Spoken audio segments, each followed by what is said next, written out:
우리 이 시간 다 함께 자리에서 일어나서 하나님의 말씀을 한번 보도록 하겠습니다. 창세기 1장 1절에서 2절 말씀, 구약성경 1페이지입니다.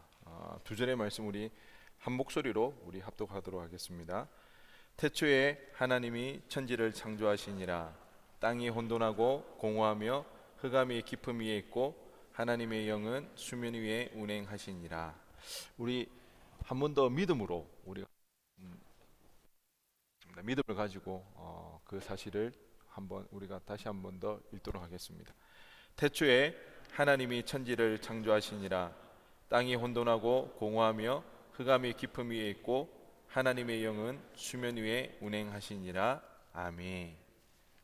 자리에 앉아 주시기 바랍니다. 오늘 본문의 말씀을 가지고 바라와 바라크, 새로울 것 없는 새해 새로운 소망이라는 제목으로 은혜 나누기를 원합니다. 나태주 시인이 TV에 나와서 미발표된 시를 이렇게 읽어준 프로그램을 잠깐 봤는데요. 나태주 시인 아마 다들 잘 아실 거라 생각하는데 그 광화문의 그 교보문고 가가문 글판의 25주년 기념으로 가장 좋아하는 시가 뭐냐 투표를 했을 때 1위가 나태주 시인의 시였습니다. 아마 다들 한번 들어봤을 텐데요. 풀꽃, 자세히 보아야 예쁘다, 오래 보아야 사랑스럽다, 너도 그렇다. 우리 한 번 더 서로에게 인사하겠습니다. 너도 그렇다. 진심을 좀 담아서 해주시겠어요? 네. 아마 다들 한 번쯤은 들어봤을 텐데 이 시의 저자입니다. 이분이 TV에 나와서 새해에라는 시를 본인의 시를 이렇게 읽어주었는데 한번 들어보시기 바랍니다. 반주 없이 그냥 하도록 하겠습니다. 새해, 날마다 새날, 날마다 새 사람. 오늘은 내가 살아야 할 지구 위에서의 모든 날 가운데 첫날, 그리고 새날. 그렇다면 나도 오늘은 새 사람이고 그 첫사람, 무엇을 더 바랄 것인가? 새해를 새로 맞았다는 건 새로 365개의 해와 달과 수많은 별들을 공짜로 받았다는 것이 아닌가? 게다가 더 사랑하는 많은 사람을 선물로 받았지 않는가? 새해에 대해서 참 시적으로 새해가 어떤 의미인지에 대해서 우리에게 참 잘 묘사를 해주고 있는 것 같아요. 지구상 위에서 새로 시작할 수 있는 첫날이 우리에게 주어진 거죠. 그리고 새 사람이 되어진, 그리고 새로운 한 해를 통해서 하늘의 해와 달과 별들이 365개가 새롭게 우리에게 주어진 것이 새해라는 거죠. 굉장히 확실히 시인은 좀 다른 것 같아요. 생각하는 거라든지 묘사하는 게 하늘의 별과 달이 365개가 나에게 주어졌다. 오, 감성이 다 이렇게 살아 있는 거 좋은 거 맞죠? 네, 알겠습니다. 이런 게 새로운 해입니다.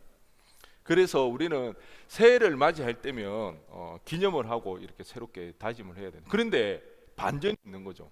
사실 새해라는 이런 아름다운 시를 우리가 생각하고 들어야만, 그리고 보신각에 제야의 종을 울려야만, 그리고 저 남해에 있는 땅끝 마을에 가서 해돋이를 봐야만 새해라는 그 사실을 다시 한번 각인할 수 있는 게 어떻게 보면 또 반전이죠. 왜 그런가요? 새해라고 해봤자 어제와 별반 다를 게 없는 오늘이라는 거죠. 그러니까 우리가 무던히도 새해라는 것을 막 이벤트를 통해서 각인을 시켜야 오늘이 새해인가 보다, 뭔가 다른 날인가 보다, 그렇게 되어지는 것 같아요. 근데 물론 그렇지 않은 사람도 있는 것 같아요. 우리 유리가 새해가 되기 전에 작년 연말부터 굉장히 들떠 있었습니다. 왜냐하면 자기가 이제 7살이 된다고. 이제 7살이 되면 자기도 이제 형아처럼 이제는 다르다고. 한 번씩 가다 보면 우리 유리가 방에서 뭘 먹고 있어요. 분명히 먹을 게 없었는데 그 먹을 게 어디 있었는지 보니까 바닥에 떨어져 있는 것을 한 번씩 유리야 미안하다. 그래서 뭐 이번에 얼마 전에 며칠 전에 또 방 청소를 하다가 또 뭐 이렇게 주워 먹었냐 하니까 자기 이제는 안 주워 먹는데요. 왜? 7살이니까. 당당하게 이야기하더라고요. 그러니까 이전에는 주워 먹었다 안 먹었다? 유라 미안해. 그러면서 자기는 이제 내년에 이제 7살이 되니까 내년에는 학교를 가는데 와, 이 학교 가는 거에 대해서 너무 좋아라 하더라고요. 그래서 자기가 유라 이제 너는 이제 아기가 아니라고 이제 7살이고 내년이면 학교를 간다고. 학교를 간다는 그 소리에 굉장히 고무되어져 가지고 자기 그러면 자기도 형아처럼 가방 사달라고. 어린이집 그 노란 귀여운 그 가방 이제 싫다는 거예요. 이제 초등학생 그 가방을 사달라고 그러고 이제 형아처럼 이제 자기도 이제 태권도를 할 수 있다는 거에 너무 좋아가지고 와, 그래서 이제 유라 그렇게 좋아 이렇게 물어보는데 얘가 있잖아요. 괜히 안 좋은 척 하는 거. 너무 좋은데 너무 좋아가지고 웃음이 나오려고 그랬는데 그걸 꼭 참고 있다가 도무지 주체가 안 돼가지고 웃음을 터뜨리는 그 정도로 얘는 한 해가 새롭게 새해가 된 거에 대해서 너무나도 좋아라 하고 기뻐하고 있습니다. 그런데요 3학년만 되면 새해에 대한 감흥이 별로 없더라고요. 결이가 이제 3학년이 됐거든요. 결아 이제 3학년 돼서 얼마나 좋아 물어봤더니 굉장히 시크하게 대답을 합니다. 좋은 게 뭐가 있냐고, 뭐 똑같은 거 아니냐고. 3학년만 돼도 벌써 이 새해에 대한 별로 이 감흥이 없어지는 것 같아요. 왜? 또 학교 가야 되고 또 하기 싫은 또 수학 또 해야 되고 막 그런 것 같아요. 우리도 사실 새해가 됐다고 했을 때에 별 감흥이 없는 건 마찬가지인데 사실 그렇다고 해서 우리가 새로운 한 해에 기대가 없는 건 아니에요. 우리 저마다의 기대가 있어요. 기대감이 있어요. 그런데 우리가 그 기대하는 것으로만 마냥 기뻐할 수 없는 이유는 왜요? 그 소원하는 바를 이루는 것에 대한 부담감이 있다는 거죠. 버거움이 있다는 거예요. 때로는요 우리의 손을 떠난 것도 있습니다. 아무리 우리가 애를 쓰고 노력을 해도 우리가 바라는 것이 우리의 뜻대로 되어지지 않는 일들이 있다는 거예요. 뭐 예를 들면 뭐 쉽게 생각하면 그런 거죠. 결혼. 내가 애를 쓰고 수고한다고 하더라도 이것은 내 뜻대로 되는 게 아니죠. 우리가 기대하는 바가 없는 게 아니에요.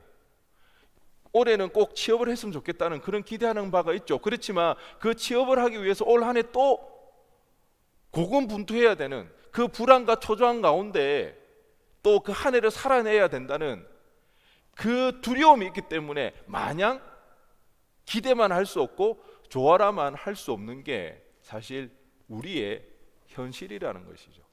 그래서 어떻게 보면 새로운 한 해가 됐지만 별로 새로울 게 없는, 그렇지만 저는 오늘 여기 있는 저와 여러분은 비록 우리의 현실은 버겁다 할지라도 하나님으로 인하여서 우리에게 새로운 소망을 발견하고 기대감에 넘쳐서 올 한 해 새로울 것 없는 새해가 아니라 오히려 하나님으로 인하여서 소망을 발견하고 돌아갈 수 있는 그런 시간이 되었으면 좋겠어요.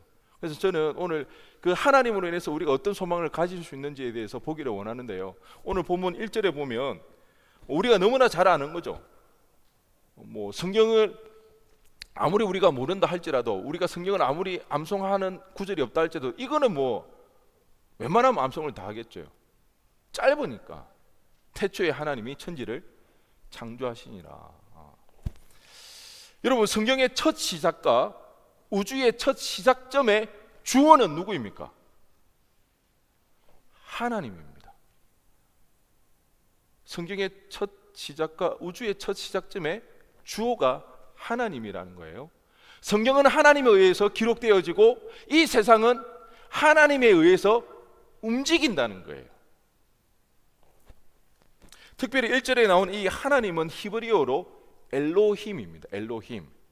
그런데 이 엘로힘은요, 이스라엘의 그 하나님을 나타내는 고유명사가 아니에요.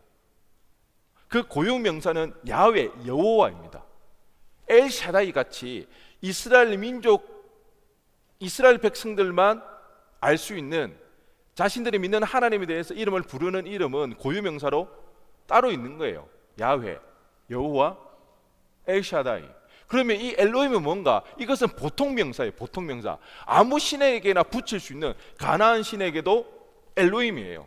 바알신도 엘로힘이에요.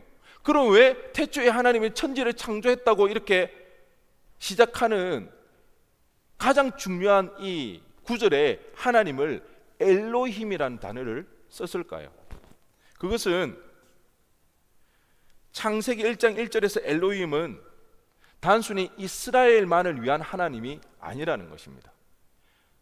태초에 하나님이 천지를 창조했다고 하시면서 엘로힘을 쓰신 것은 이 하나님이 온 우주에 대해서 주권을 가지는 창조주라는 뜻입니다. 이스라엘의 하나님만이 아니라 온 우주적으로 온 백성들 가운데, 민족과 열방 가운데 창조주가 된다는 그런 의미를 가지고 엘로힘이라고 이렇게 사용하고 있다는 것입니다. 저는 오늘 이 말씀을 준비하면서 참 많이 기도했습니다. 무엇보다도 저 스스로가 먼저 이 사실이 믿어지는 일이 일어나게 해달라고. 이 사실이 믿어지면요, 세상이 달라 보입니다. 우리의 마음 가운데 감동이 있고 감격이 있습니다. 저는 이 말씀을 준비하면서 참 많이 기도했습니다. 이 말씀이 선포되어질 때에 우리가 믿는 그 하나님이 이 세상의 창조주이고 이 세상을 움직이시는 분이라는 그 사실이 오늘 예배 가운데 말씀이 선포되어질 때 믿어지는 역사가 있게 해달라고. 왜? 이것은 우리의 지식으로, 우리의 노력으로 알 수 있는 내용이 아니기 때문에. 우리가 본 적이 있어요? 우리가 이것을 지식적으로 깨달을 수 있는 방법이 있나요? 아니요. 이거는 하나님의 강력한 역사로 인해서 믿어지는 역사 외에서는 우리가 이걸 알 수 없는 내용입니다. 하지만 우리가 예배 가운데 이 사실이 선포되어지고 믿어질 때에 우리에게는 놀라운 역사가 일어나게 되어지는 거예요. 세상을 바라보는 눈이 달라집니다. 우리 자신을 바라보는 눈이 달라지는 거예요. 왜? 나를 지으신 분이 하나님이시고 그 하나님이 나를 사랑하시고 그 하나님이 나의 기도를 들으신다는 거예요. 놀랍지 않습니까? 내가 믿는 그 하나님이 이 천지를 지신 하나님이시라는 거예요. 창조주 하나님이시라는 거예요. 우리는 이 사실을 잊어버리면 안 됩니다. 망각하면 안 됩니다. 이 사실을 놓치고 희미해져 있다면 우리는 매일매일 회복해 나가야 되는 거예요. 내가 믿는 하나님이 창조주 하나님이라는 것입니다. 온 우주에 대하여 주권을 가진 이 창조주 하나님께서 오늘 성경에 보니까 천지를 창조했다고 나와 있습니다. 이 창조라는 말은 히브리어로 바라입니다. 한번 따라해 볼까요? 바라. 예, 그런데 이 바라에 우리나라 말로 크를 붙이면 뭐가 되죠? 제가 너무 어려운 질문 했나요? 성주야 너무 어려워? 미안해. 바라에 크를 붙이면 뭡니까? 바라크. 네, 바라크인데 이 바라크는 축복이라는 뜻이 있습니다. 히브리 원어적으로 보면 하나님이 천지를 창조하신 것은 바라인데 그에 크를 붙이면 바라크는 축복이라는 것입니다. 히브리 원어적으로 보면 창조와 축복은 뭔가 긴밀한 연관성이 있음을 알 수가 있습니다. 특히 이 단어를 통해서 우리는 유추해 볼 수 있는 것은 하나님의 창조 이유나 하나님 창조의 목적을 알 수가 있습니다.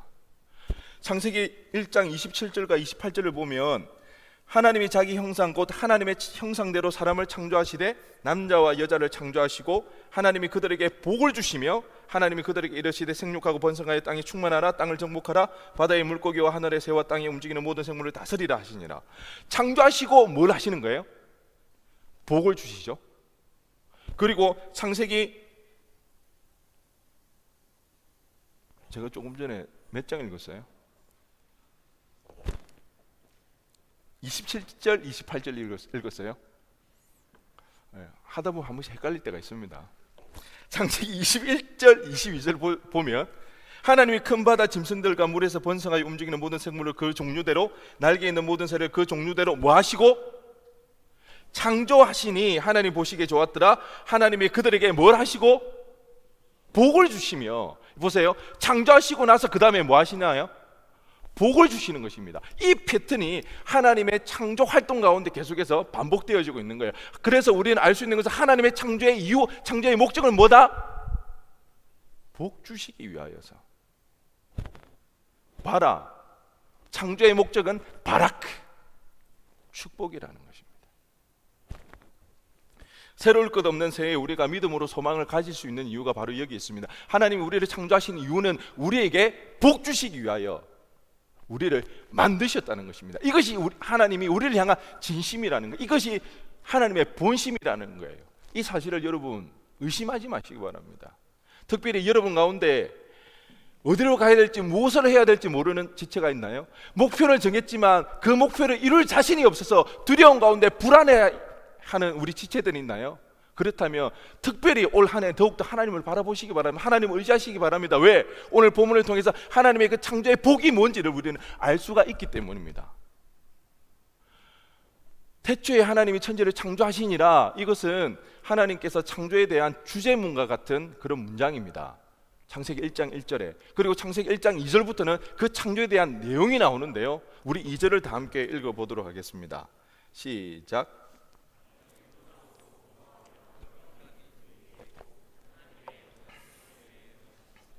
네, 혼돈하고 공허하며 흑암이 있는 것이 하나님이 없는 상태의 모습입니다. 그런데 하나님의 창조의 목적은 이 무질서하고 공허한 혼돈을 바로 잡는 일이 창조라는 것입니다. 뭐라고요? 무질서하고 공허한 혼돈을 바로 잡는 일이 창조라는 거예요. 우리 가운데 불안한 이유가 뭔가요? 혼돈이 있기 때문입니다. 우리 가운데 무기력함이 왜 발생하나요? 공허하기 때문입니다. 이 하나님이 없는 곳에서는 이 공허와 이 무질서가 난무하는 거예요. 하나님의 창조 사역은 바로 이 무질서와 이 공허함을 물리치는 거예요. 그렇다면 우리는 안정감을 누릴 수가 있습니다. 그렇다면 우리는 이 무기력에서 떠나가 열심을 가지고 우리가 열정적으로 살아갈 수가 있는 거예요. 그렇기 때문에 우리가 하나님을 찾아야 합니다. 하나님을 구해야 합니다. 지난주 특세 기간이었는데요, 수요일 새벽이었나? 그때 좀 이제 일어났는데 그날따라 몸이 되게 좀 피곤했어요.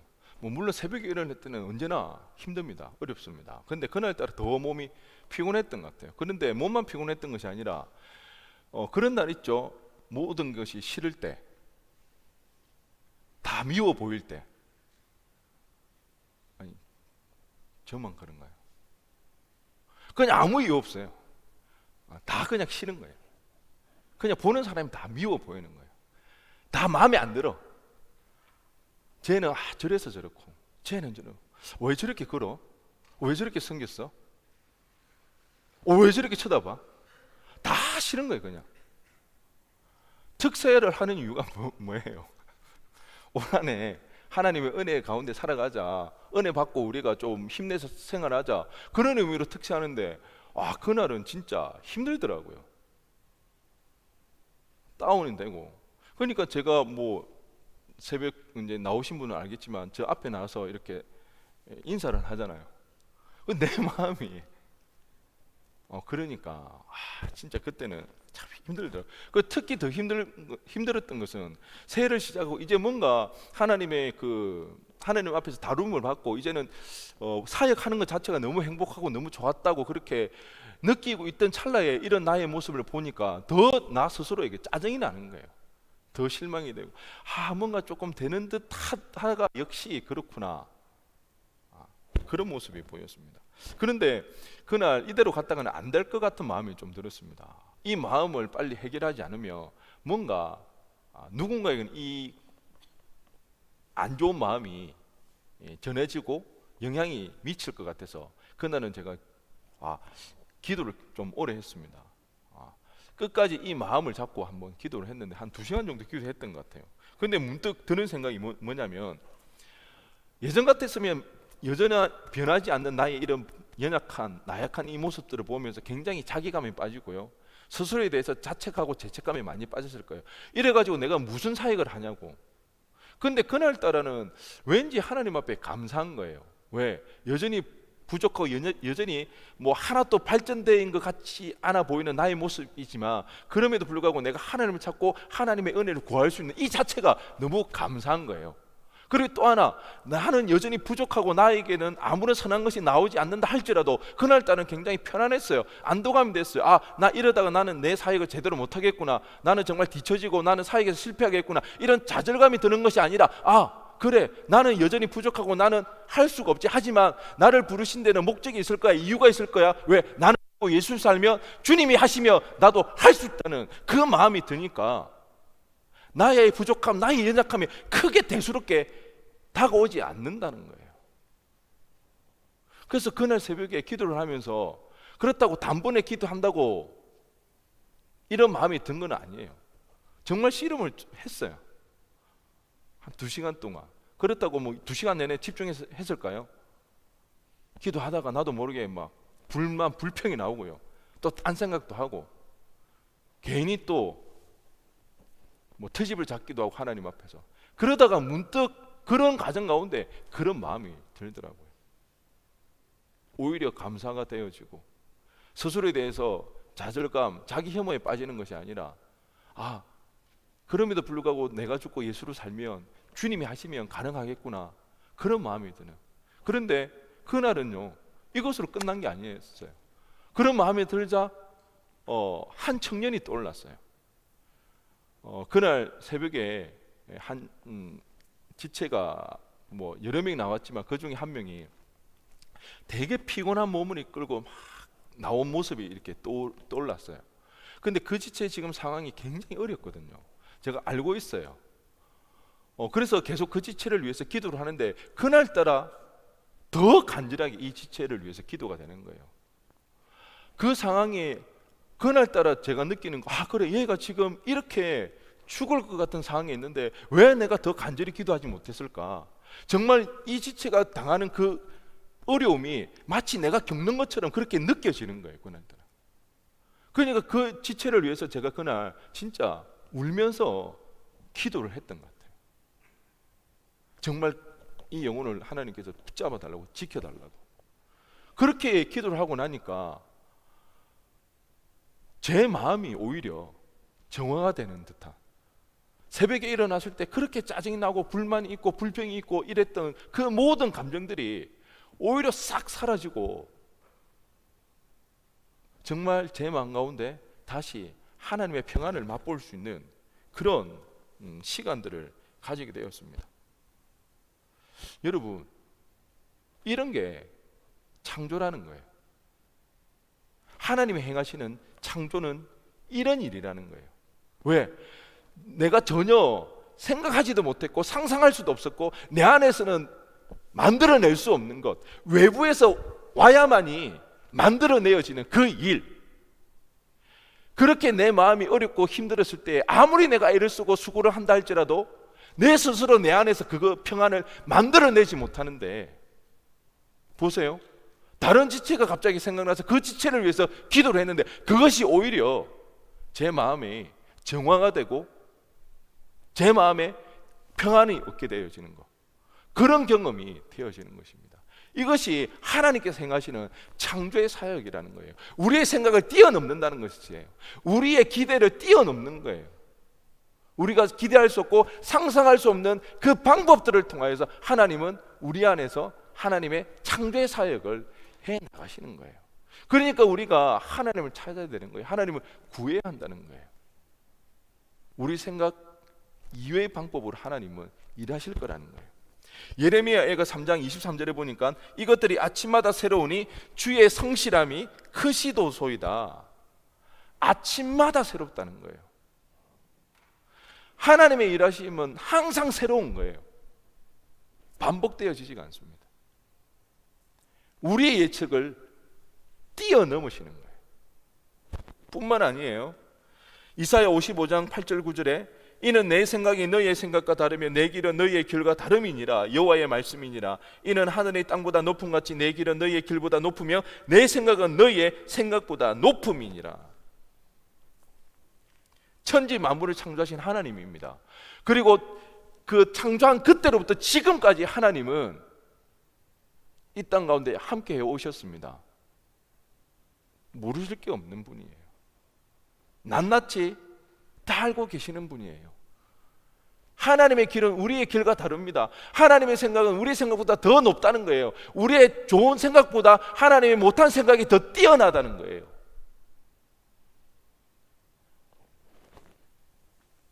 그러기에 우리는 하나님을 찾아야 됩니다. 여러분, 때로는 우리의 마음이 뒤죽박죽되고 엉망진창이 될 때가 있죠. 우리의 마음이 지옥같이 느껴질 때가 있잖아요. 그래서 도대체 어떻게 풀어야 될지 전혀 감도 못 잡힐 때가 있잖아요. 우리 안에서는 만들어낼 수가 없습니다. 우리 안에서는 새로운 마음을 창조해낼 수가 없는 거예요. 그것은 외부에서만 와야 돼요. 누가? 하나님. 하나님의 그 창조의 사역이 올 한 해 우리 가운데 일어나야 하는 것입니다. 분명 이런 어려움들이 우리 가운데 있을 거예요. 발생할 거예요. 그럴 때 여러분 꼭 기억하시기 바랍니다.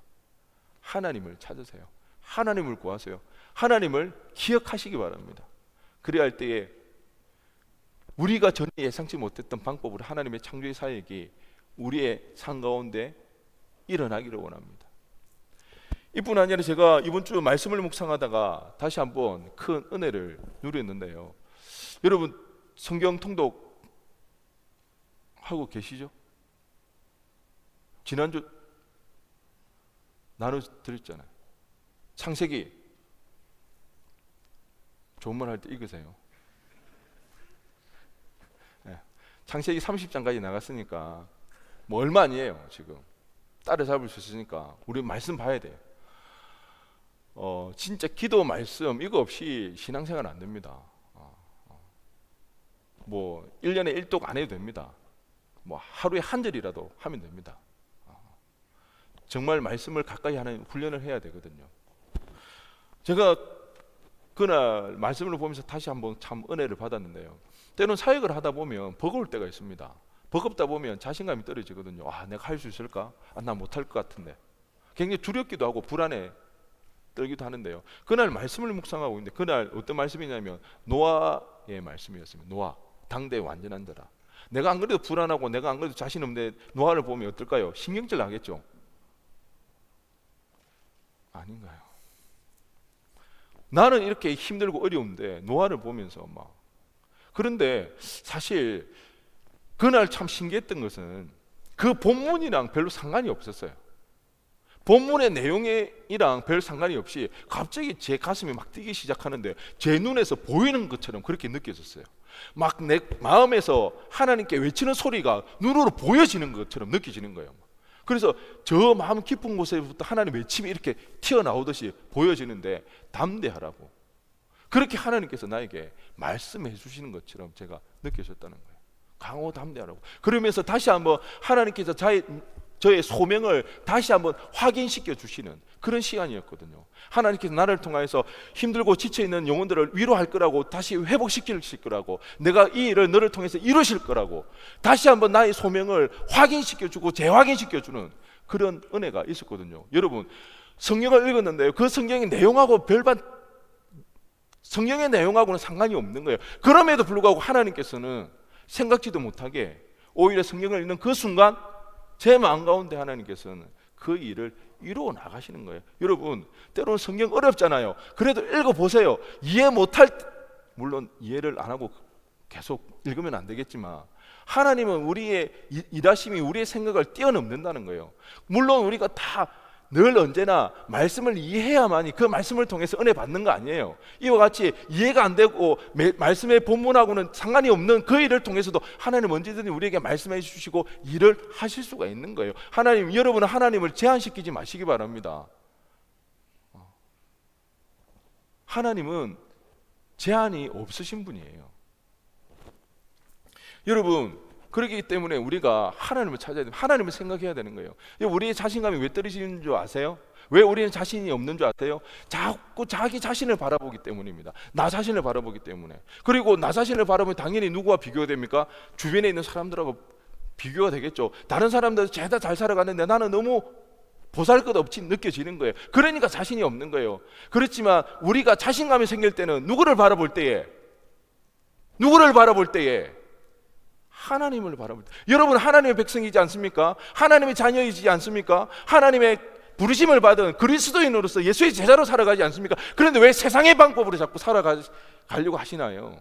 세상의 방법이 무엇입니까? 커리를 쌓고 우리 자신으로 계속해서 우리가 실력을 쌓아가지고 자신감을 가지고 살아가라고. 왜? 내가 가지고 있는 능력, 실력 가지고. 그런데 그리스도인들은 하나님의 부르심을 받은 백성들은 그렇게 살아가는 거 아니에요. 하나님을 바라보고 하나님의 힘 가지고 하나님의 힘을 의지하여서 우리가 살아가는 거. 그때 우리는 자신감이 생기는 거예요. 그렇다고 할 거 안 해가면서 하라는 이야기는 아니에요. 근데 여러분 알잖아요. 우리가 아무리 애를 쓰고 수고를 한들 자신감이 생기던가요? 뭔가 이루고 나면 또 할 일이 훨씬 더 많아요. 그러다 보면 우리에게는 해낼 수 있을 만한 자신감이 없어요. 제가 서울에 와서 제일 놀란 게 뭔지 아세요? 제가 지방에서 청년부 사회 갈 때는 그래도 그 지방에서는 그 대학들이 다 지방 대학이잖아요. 그 주변에 있는 대학들이잖아요. 그러니까 아무래도 그 학생들은 뭐 꿈을 가지는 것에 대해서 부담을 가지고 그리고 그 공부에 대해서 자신을 없어 하는 거예요. 서울에 왔어요. 학사에 들어왔어요. 학사 위치가 아무래도 인근에 좋은 대학들이 있으니까 이 인근에 있는 대학들을 많이 가요. 인서울 했잖아요. 지방에서 그래도 내로라 하는 애들이잖아요. 그런데 걔네들은 어떤 줄 아세요? 똑같아요. 여전히 자신 없어요. 여전히 뭘 해야 될지 몰라서 불안해하고요. 가지고 있는 고민들은 똑같더라는 거예요. 내가 아무리 좋은 대학 나오고 아무리 공부를 잘한다 할지라도 여전히 우리 마음 가운데서는 불안이 떠날 수가 없는 거예요. 왜? 우리 자신에게는 그럴 수밖에 없는 거예요. 이게 세상의 논리입니다. 세상의 방식입니다. 겉으로는 괜찮은 척 하지만 실제는 그렇지가 않다는 거예요. 여러분 기억하시기 바랍니다. 여러분이 불안하고 여러분이 자신 없어 하는 것은 지금 누구를 바라보고 있기 때문에? 자기 자신을 바라보기 때문입니다. 그렇지만 우리가 하나님을 바라볼 때에, 하나님을 의지하며 나갈 때에 하나님이 한 말씀 하시면 우리가 가지고 있는 걱정이 한순간에 사라집니다. 하나님이 하시겠다는데, 하나님께서 함께 해주시겠다는데, 내가 이렇게 애를 쓰고 수고하는 그 일에 하나님께서 밀어주시겠다는데, 이것이 그리스도인이 이 세상을 살아가는 방법이라는 것입니다. 하나님의 음성을 들어야 됩니다. 하나님의 말씀 들어야 됩니다. 그래야 우리가 살아갈 수가 있는 거예요. 그럴 때 새로울 것 없고, 아니 솔직히 기대하는 바가 너무 있지만 그것이 버거워서 이루기가 힘들어서 기대하지 못하는, 그래서 새로울 거 없는 것처럼 느껴지는 이 새해에 우리가 이 시간 좀 결단했으면 좋겠어요. 올 한 해는 어쨌든 간에 하나님 붙잡겠다고, 하나님의 음성을 듣겠다고, 하나님 주시는 힘으로 살아가 보겠다고, 그런 결단들이 우리 안에 좀 일어났으면 좋겠어요. 하나님, 나 혼자는 살아갈 수가 없다고.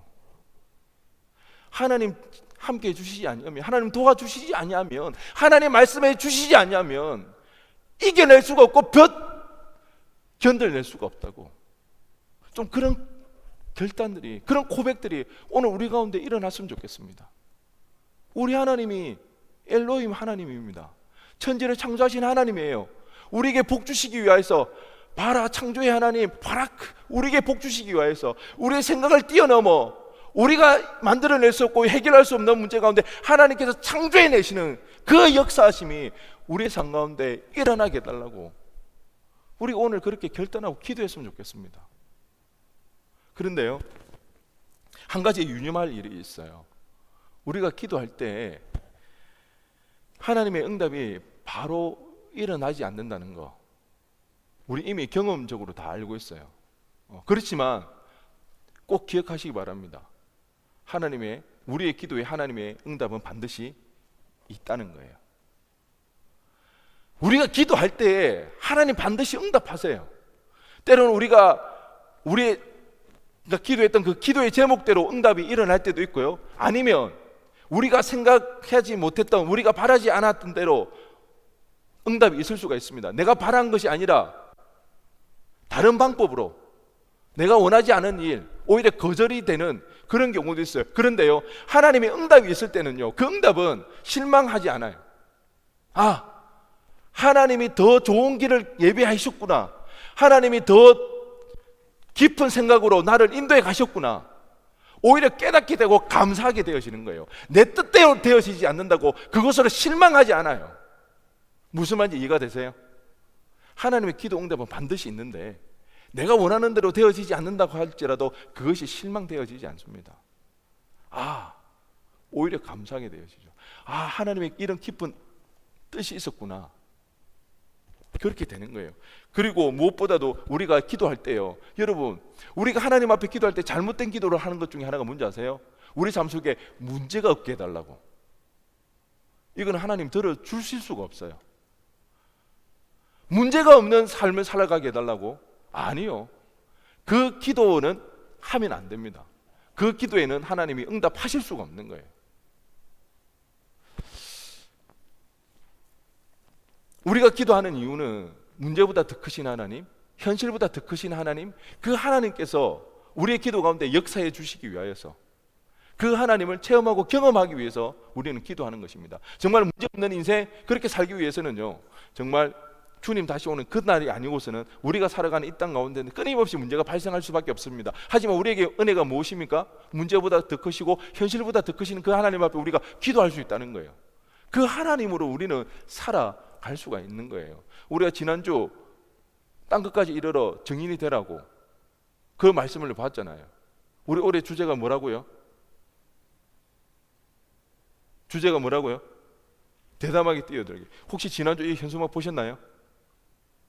지난주 달아났는데. 알겠습니다. 갑자기 분위기 왜 이래요?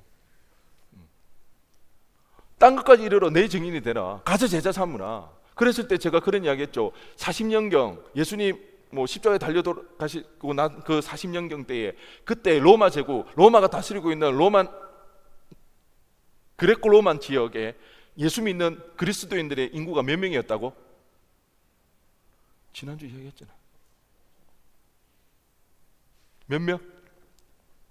1000명이었죠. 1000명. 그때 로마 제국의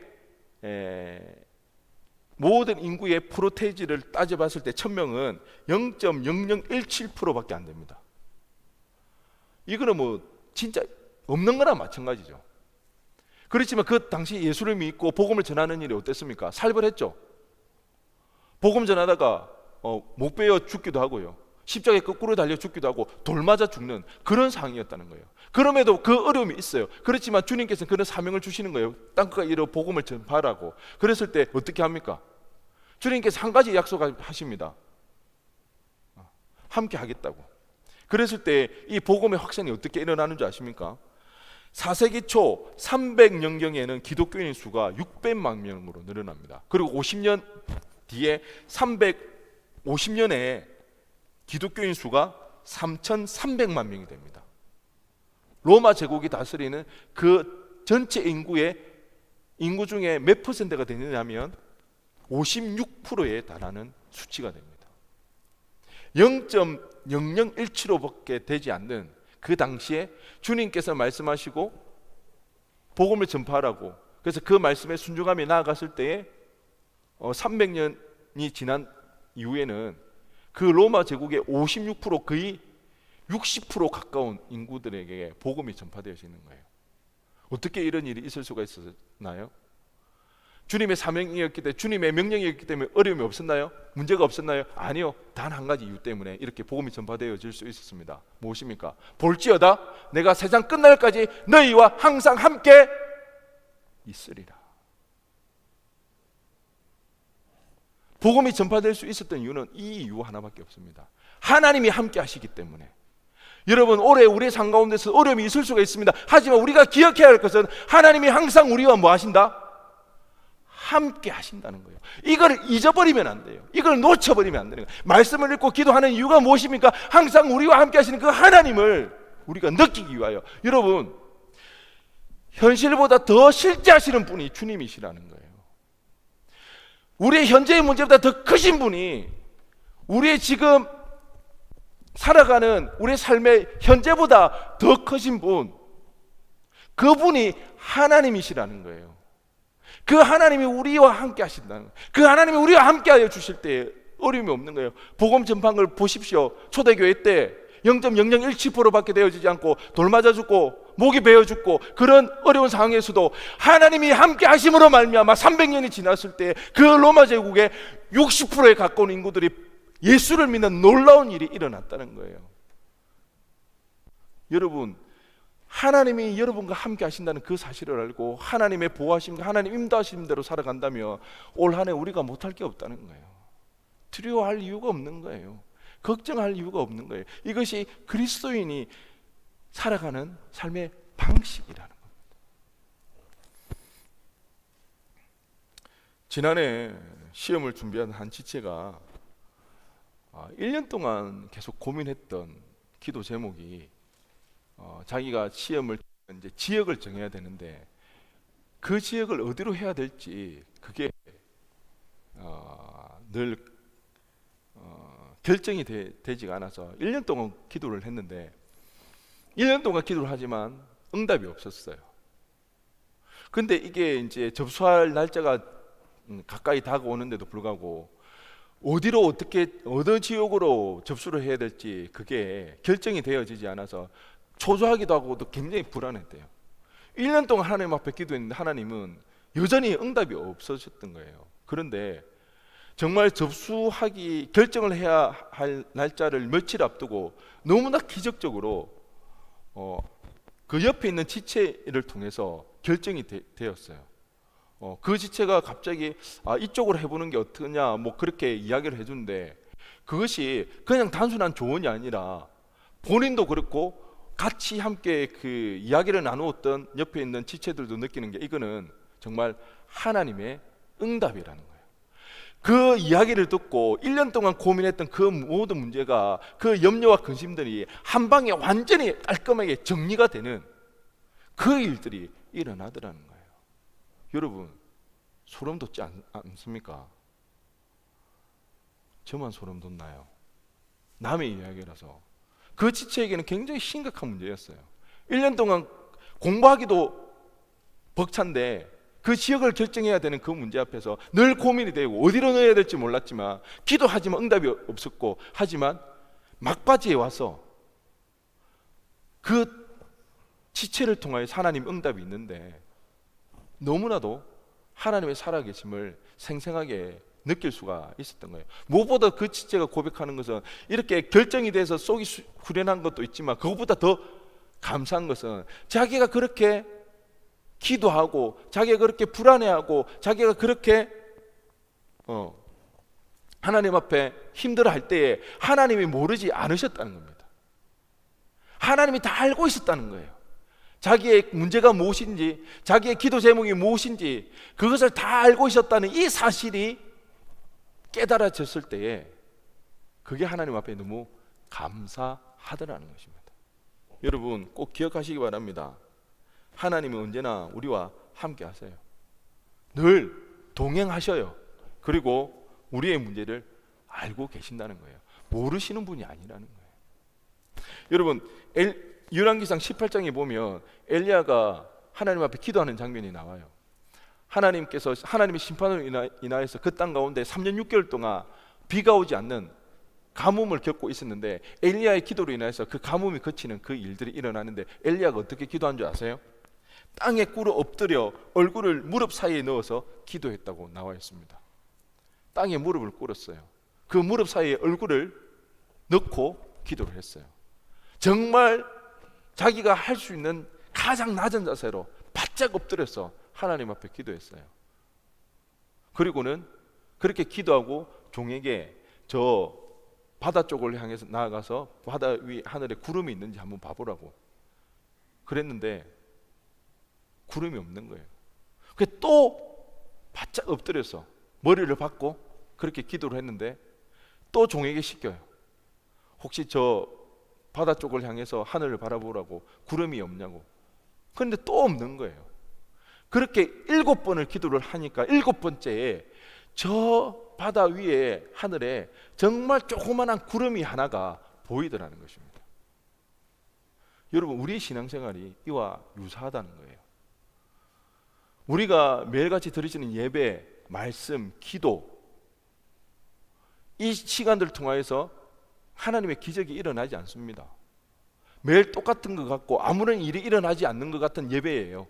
말씀 읽는 시간이에요. 기도하는 시간이에요. 그렇지만 이 시간들을 통하여서 하나님께서는 조그만한 구름 같은 그런 감동과 은혜를 주시는데, 그 감동과 은혜가 나중에는 결국 우리의 인생을 바꿀 수 있는, 이스라엘 가운데 3년 6개월 동안 비가 오지 않아 가뭄을 겪고 있는 그 상황 가운데 그 조그만 구름이 결국에는 비가 되어져서 그 가뭄을 해결할 수 있는 것처럼 우리의 인생이 그렇게 바뀌어진다는 거예요.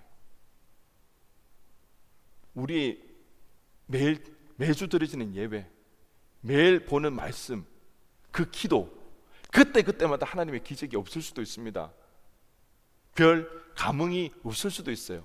하지만 때로 조그만한 그 하나님의 살아계심을 우리가 미약하게나마 느끼고 경험하게 되어질 때 그것으로 인하여서 결정적인 하나님의 역사가 일어나는 일들이 발생하게 되는 것입니다. 그러니 여러분, 이 사실을 꼭 기억하기 바랍니다. 아무것도 아닌 것 같은 이 매주일 드리신 이 예배가 얼마나 소중한지 모릅니다.